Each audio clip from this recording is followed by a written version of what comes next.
يا شيخ أحمد المختار حفظكم الله ورعاكم أكرمكم الله وبشركم أشهدكم الله بنصره àrólé ànábì Muhammad òjíṣẹ́ Ọlọ́run òdodo àlùfáà Ọlọ́run Mọ̀lánà ìmọ́lẹ̀ tó gbalẹ̀ káyé ògo ṣá ni bàbá wa ẹ bá ń kí á fi ní mọ̀nà rẹ̀. Bàbá aládùúrà gángan alásàlátù tòótọ́ orí kan tó sùn rángbá Ọlọ́run ló fi ṣàánú wa. Ẹ bá ń kíráwọ̀ àgbáyé ambassadọ̀ fáwọn àfáàrẹ òde lòdì mọ́lẹ̀ Mọ̀lánà wọ́n la majority lójú international erudite scholar oníwà tútù bàbá wa kó tó wà níyànràn wípé àyìnlá bá lọ òṣìnà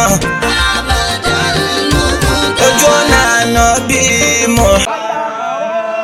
kúmùlù kàlẹ́ àrùndínlá ṣáàkà fàṣẹwérò.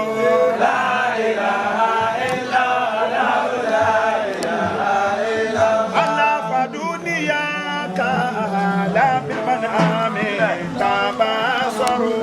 La ilaha illallah, la ilaha illallah. Kúmùlù kàlẹ́ àrùndínlá ṣáàkà fàṣẹwérò.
ما شاء الله ما شاء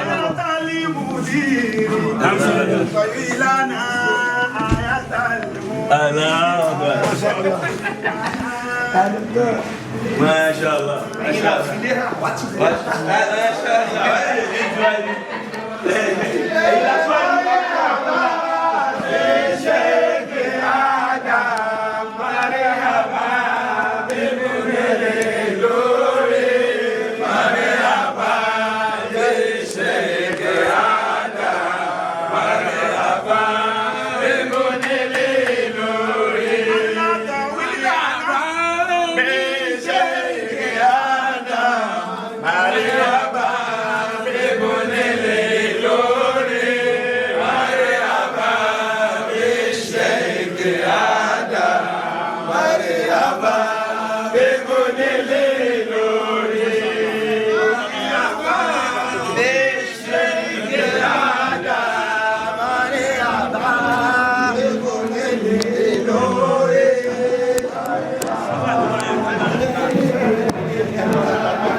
قل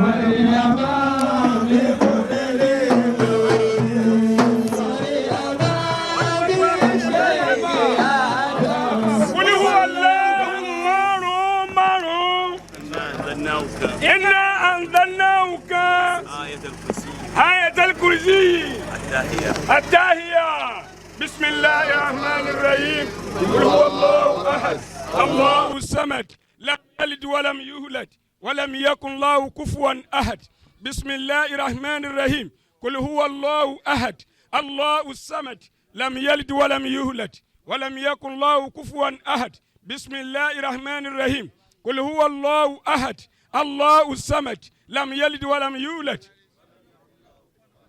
بسم الله الرحمن الرحيم قل هو الله أحد الله الصمد لم يلد ولم يولد ولم يكن له كفوا أحد بسم الله الرحمن الرحيم إنا أنزلناه في ليلة القدر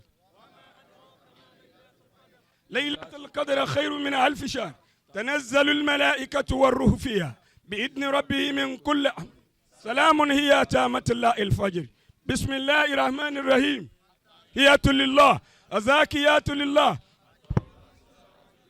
السلام عليك أيها النبي ورحمة الله وبركاته السلام علينا وعلى عباد الله الصالحين أجازك يا أمينة أجاب لك كنسي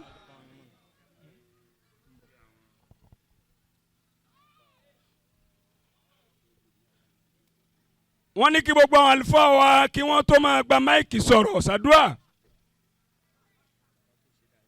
bàbá tí wọ́n ṣe dáadáa yìí lẹ̀ tí wọ́n ṣe dáadáa yìí tí Ọlọ́run wá tú àṣírí kọ̀rọ̀ wọn sí dáadáa fún gbogbo ayé látara àwọn ọmọ wọ́n ní Ọlọ́run á máa tú àṣírí èèyàn gbogbo àṣepamọ́ kó wá yóò padà bọ́ ta yóò wá tàtàrà ọmọ jáde àṣẹ́ni tiẹ̀ tó báyìí àsopamọ́ ni àṣẹ yóò dà mọ́ ńgbà tí ń ṣiṣẹ́ lọ́wọ́ Ọlọ́run bá wa kí àwọn bàbá wa Ọlọ́run dákun bá wa kẹ́ wọn gẹ̀ wọ́n gbogbo ibi tí àwọn bá ti wà tí wọ́n bá ti ń ṣàdúrà àbí tí wọ́n ti ń ṣe dáadáa tí ẹ̀mí wọn ò ní máa wá tọbẹ̀ wò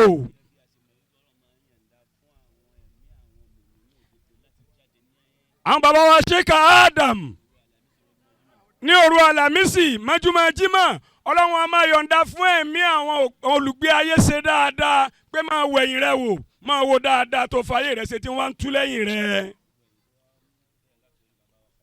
látọ̀dọ̀ bàbá wa Khalifa Ọlọ́run dákun bá wa ṣàlékún dáadáa fún wọn Ọlọ́run má ṣe oore náà ní oore tí ó pin tẹ́mi ó pin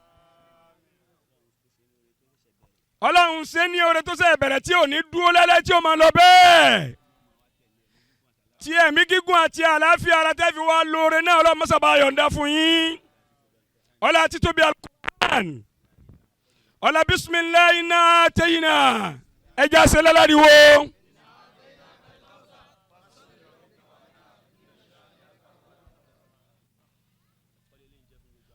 wọ́n ní gbogbo àwọn àlùfáà àtẹni tí ń pèrè àáfàá tóun náà ò dájọ́ tí àṣírí ó padà túbọ̀ yẹ ẹ̀kọ́ o.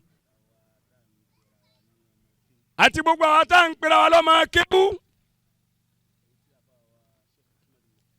ìtì àlùfáà wa àgbà Ahmed al-Mukhtar wọ́n lọ pẹ́ ìwí dáadáa. wọ́n ní eléyìí tí wọ́n ṣe èyí yàwó wò mí n ò ní sọmọ tí ó balẹ̀ bàbá mi jẹ́ ẹ̀kọ́ ayérayé ni wọ́n kọ́ gbogbo wa yìí o. wọ́n níbi tá a mọ̀ tó pọ̀ sí lọ́dọ̀ àwọn bàbá wa Zumura ni àwọn bàbá wa Kéwùgbèmí wọ́n ní ọ̀dọ̀ wọn nírú ẹ̀ pọ̀ sí.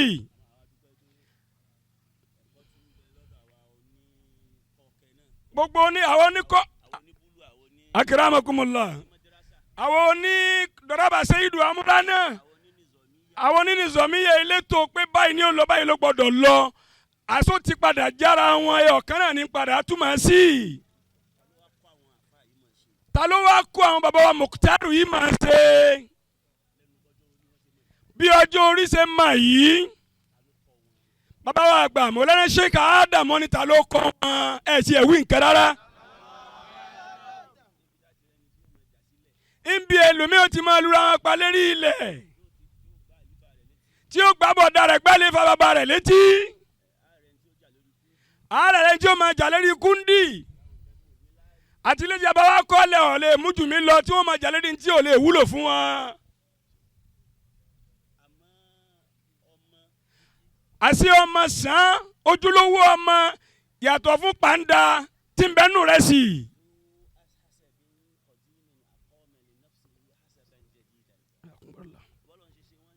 bí ọlọ́run ṣe ṣe wọ́n yìí àwọn tó wá jẹ́ kí dáadáa nì kójúwe ọba tó ṣẹ̀ wọ́n lẹ̀ pé bàbá wa gbáyé ṣe dáadáa ni àwa náà ò ní ṣe nǹkan mi àfi dáadáa. ìwọ tó lẹ́gbọ̀n wájú kódà bọ́ ọmọ jù lọ kò ní ọ̀tẹ̀ mẹ́lẹ̀ kọ́ lè bá jẹun ọjọ́ alẹ́. tó bá pọ́n aṣíwájú rẹ lé tó pọ́n àléfà rẹ lé bàbá rẹ lọ fà ní kórópọ̀n lẹ́yìn o. bàbá rẹ lọ pẹ́lẹ́ nì. èyí tí bàbá wa Ahmed al-Mukhtari tí wọ́n ń ṣe yìí wọ́n ní wọ́n ń pọ́n bàbá wọn lé ní o ọdún mélòó ló gbà lọ́wọ́ mẹ́rìírí òpè ní ọ̀mùkọ́ gbóná ni e. kò sí lè bàbá wa Mukhtari ò lè ṣẹ̀sìn àwọn tí máa ń sàmì ètí déyà yín.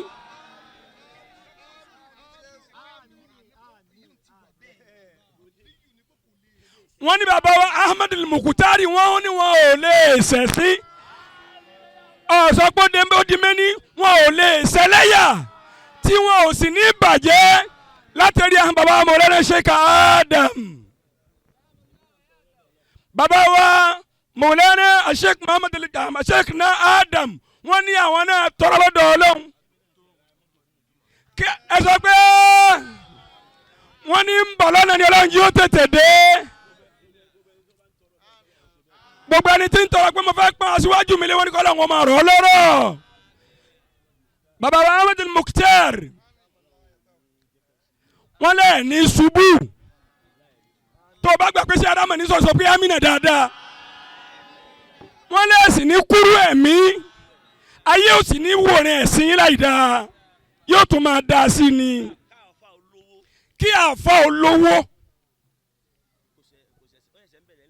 wọ́n ní ṣẹ̀ṣẹ̀ ń bẹ̀rẹ̀ láti lọ́dọ̀ wa ń bì ní o ó pọ̀ nílé Haúsá ọ̀gá owó òríjìnà owó gbogbo àwọn dáńtẹ̀tẹ̀ àwọn tó bí ẹtẹ̀sí àwọn Dangote lẹ̀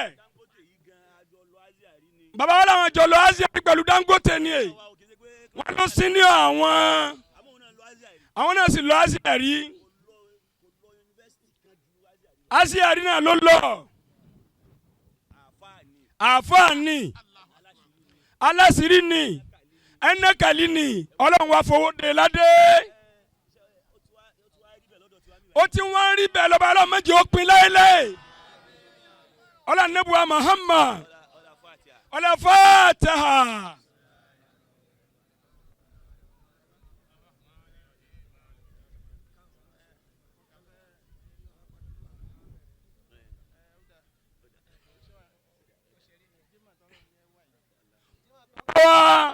Mudiru wa afa mi yẹn mi sẹ n jí sí afa mi lọ nínú ẹjọ mọ babẹ bó ṣe bá délé nínú. baba mudiru wa Mọ̀lánà Sheikh Abdul Qadir ìwọ náà wí kọ́lé ṣerú eléyìí wọ́n ní bó ṣe rí yìí wọ́n ní alibarika àwọn tó ṣe àwọn lẹ̀ náà ni wọ́n ní àwọn dúpẹ́ fọlọ́run. ìfẹ́ tí bàbá wa al-Mukhtari bàbá wa Ibrahim tí wọ́n ní sí bàbá wa Sheikh Adam ó sì wí nǹkan. gbogbo ìjọba wí yẹn bó sojú ẹ̀. wọ́n ní ìfẹ́ náà pọ̀ púpọ̀.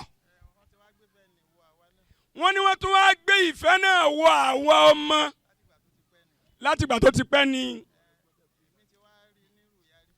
wọ́n láwọn ti lá alálàárí wọ́n ló ti pẹ́ ọjọ́ tó ti kú ni èyí.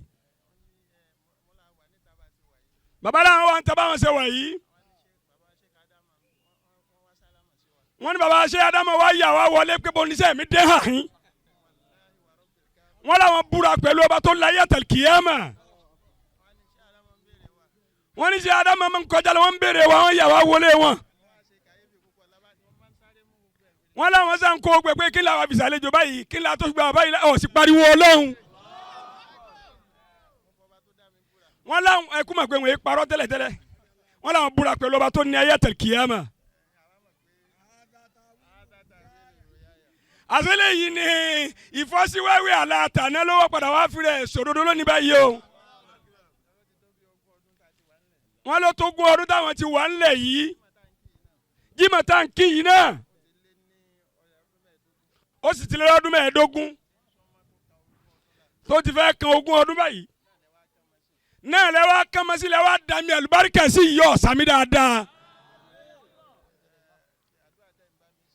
wọ́n ní àdúrà tẹ́ ń ṣe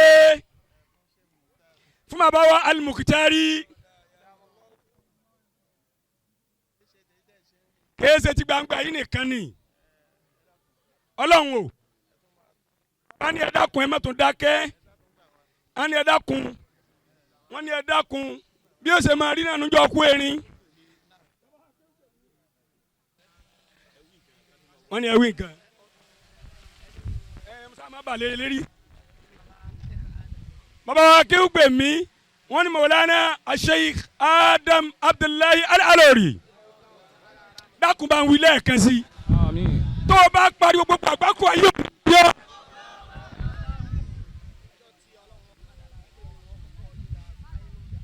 bàbá wa ẹ̀mẹ́gbẹ̀mí ni ó táwọn kọ̀ọ̀kan gan ni bàbá wa Sheikh Adam níjọ́ tí bàbá wa kò kéwú kò béèrè sáláìsí ni o bàbá wa gbà alimarahom wọ́n wá ń kẹlẹ̀ wọ́n ṣe wá sí fún gbogbo ayé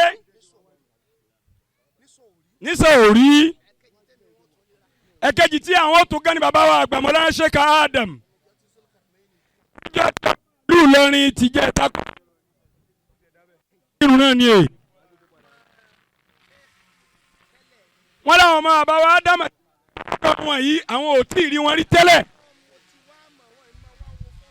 àṣejù àwọn ti pàdé wọn láti sọ pé àṣẹ tàná náà nítorí tàná lọ́dọ̀ tiẹ̀ ló ti yàtọ̀ náà lọ́ fi ń dààmú kí. ọlọ́run bàbá wa Sheikh Adam Abdullahi Al-Alori tí wọ́n dúró yìí wọ́n láyé wá yín ìwà tẹ́ ẹ hù ní Nàìjíríà táwọn tún lọ lè kó ń tẹ gbinú oko yín àwọn tún wọbẹ̀ l'Amẹ́ríkà àwọn jésù àwọn jẹ́ àǹbù gbogbo dáadáa làwọn jẹ́ ń bẹ̀. wọ́n ní ẹ dákun kọ́lọ́ ń dákun ọba ṣèyí ṣèní ni o ọlọ́run dákun má pa ẹ wá lẹ́kún lórí yín o bisimilayi náà tẹ́yìn náà.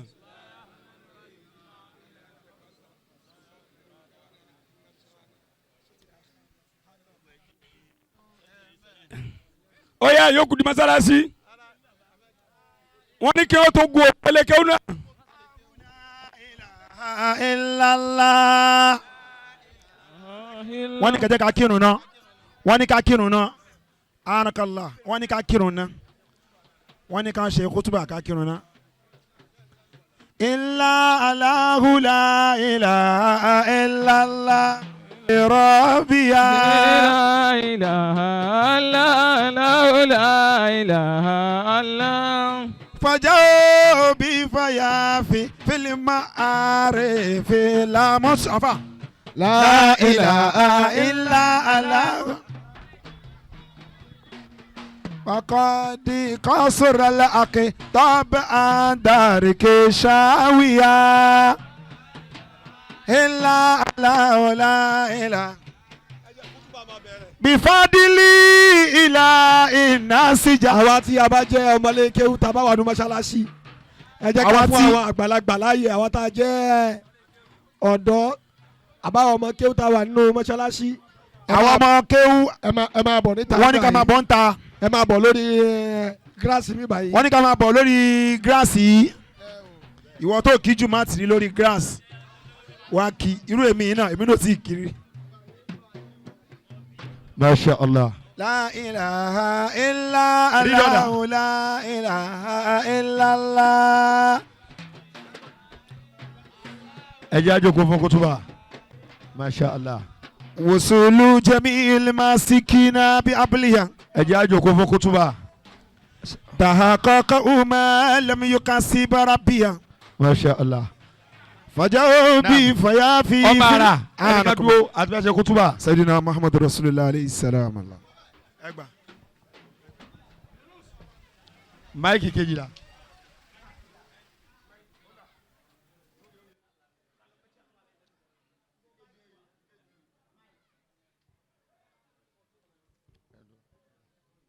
Ìkejì yẹn dà, ó ní masters. Okay.